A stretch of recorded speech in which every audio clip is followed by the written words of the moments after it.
Randy sampai di rumah, mengetuk pelan pintu yang pernah ia tinggalkan dengan air mata. Tak lama, pintu dibuka. Bu Rini berdiri di sana, tertegun beberapa detik sebelum akhirnya memeluk anak semata wayangnya. Tangis pecah di antara pelukan. Pak Rukun pun keluar dari dapur, matanya membesar melihat sosok anak laki-lakinya telah kembali. Mereka belum tahu siapa Randy sekarang. Tapi senyum tulus itu sudah cukup mengobati rindu yang tak pernah terucap. Randy telah kembali ke tempat di mana semuanya bermula. Namun dengan takdir yang kini sudah jauh berbeda. Hari-hari Randy di desa kembali berjalan seperti dulu. Namun dengan hati yang jauh lebih tenang. Ia membantu ayahnya di ladang, membersihkan halaman, dan bercengkerama dengan ibunya di dapur. Tak sedikit warga yang kaget melihat Randy kembali. Apalagi penampilannya yang tetap sederhana seperti 10 tahun lalu. Masih belum sukses ya, Randy? Tanya salah satu tetangga saat mereka bertemu di warung. Randy hanya tersenyum. Rezeki masing-masing, Bu. Yang penting sehat. Ia tahu betul. Penilaian orang masih berdasarkan pakaian dan sepatu yang dikenakan. Namun, Randy sudah tidak lagi hidup untuk membuktikan apapun kepada mereka.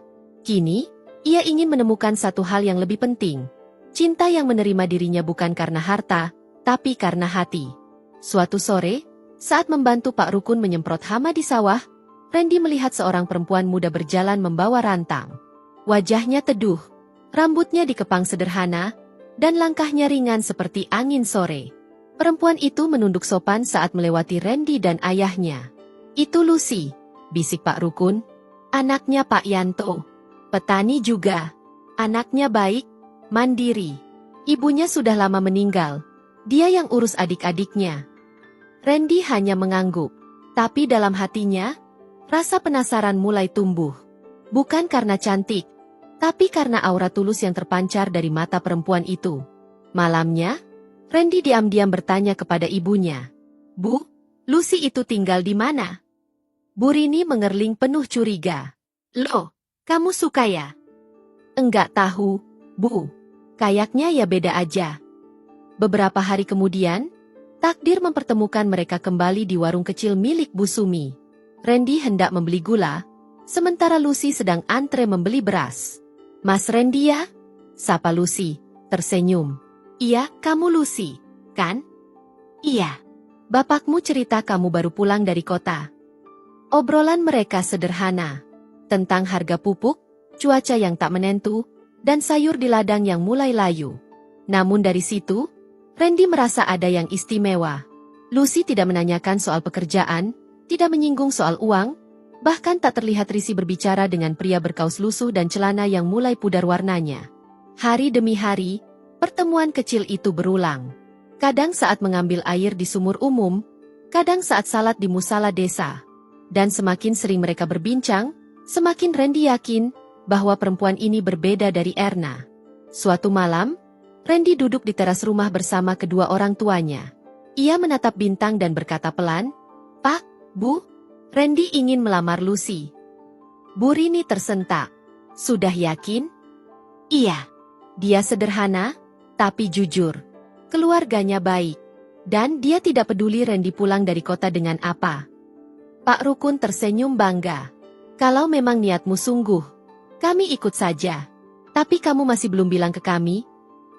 Kamu kerja apa di Jakarta selama ini, Endik? Randy hanya tertawa pelan. Nanti juga tahu, Pak. Sekarang belum waktunya.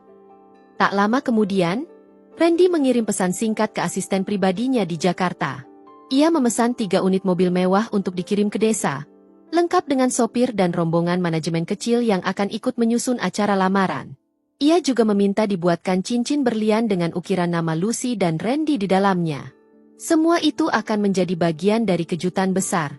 Bukan untuk membalas dendam, tapi untuk menghormati wanita yang menerima dirinya tanpa melihat penampilan. Dan, secara kebetulan, kabar tentang rencana lamaran Randy pun sampai ke telinga keluarga Pak Lurah. Erna, yang kebetulan sedang mengantar adiknya ke rumah neneknya, mendengar dari tetangga bahwa Randy akan melamar anak petani. Ia tertawa mengejek saat mendengarnya. Masih juga cari yang setara, ya? Enggak kapok dihina orang kaya. Bu Ratmi menambahkan dengan nada sinis. Kalau memang masih miskin, Ya cocoknya memang sama yang selevel. Sama-sama petani. Biar nggak saling kecewa. Namun mereka belum tahu, lamaran itu akan menjadi tamparan terbesar dalam hidup mereka. Karena di balik senyuman Randy yang sederhana, tersimpan kekuatan yang mampu membalikan pandangan seluruh desa dalam satu hari. Hari yang dinanti pun tiba. Seisi desa ramai membicarakan kabar bahwa Randy, anak Pak Rukun, akan melamar Lucy, anak petani yang tinggal di pinggir hutan bambu. Semua orang penasaran. Beberapa bahkan masih tak percaya, menganggap bahwa lamaran itu pasti berlangsung sederhana seperti kebanyakan keluarga petani lainnya.